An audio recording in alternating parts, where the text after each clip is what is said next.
Sveiki vaikai!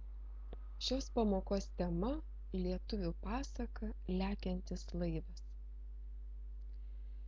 Prisiminkime, koks vaizduojamas trečiasis brolis lietuvių pasakose. Parinkite tinkamus žodžius iš šių. Tingus, geraširdis, piktas, draugiškas, gudrus, grubus.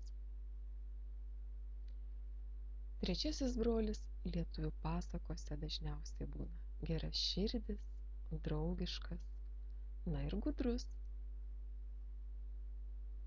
Ar iš tiesų vyresnieji sūnūs buvo gudruoliai, o jaunėlis paikas? Kurie sakinio žodžiai verčia tuo abejoti? Augino tėvas 3 sūnus, 2 vyresnieji dėjosi didžiais gudruoliais, o jaunėlį visi niekino ir paiku laikė. Abejoti tuo, jog vyresnieji sūnūs buvo gudruoliai, o jaunėlis paikas, verčia šie žodžiai. Dėjosi didžiais gudruoliais. Kodėl tik jaunėlis pastatydino lekiantį laivą? Parinkite teisingą atsakymą.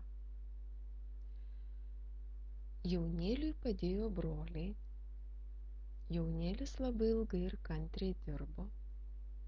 Jaunėlis atidavė senukui duonos žiauberę ir šis jam padėjo. Teisingas atsakymas yra: jaunėlis atidavė senukui duonos žiauberę ir šis jam padėjo. Kokia patarlė tiktų pasakos pagrindiniai minčiai nusakyti? Prakaito nebraukęs, duonos nevalgysi. Už gerą geru atlyginama. Kaip šauksi, taip atsilieps. Pagrindinė pasakos Lekiantis laivas mintį nusako antroji patarlė. Už gerą geru atlyginama. Parašykite pasakos planą. Gražiai pasiekite pasaką Lekiantis laivas. Sekdami pasaką nepamirškite pavartoti vaizdingų žodžių bei posakių. Akylas, ausylas, žiauberė, viską sušveitė, net indus prarijo.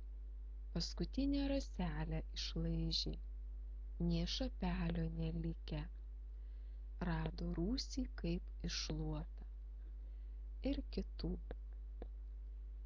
Linkiu sėkmės, mokytoja Lina.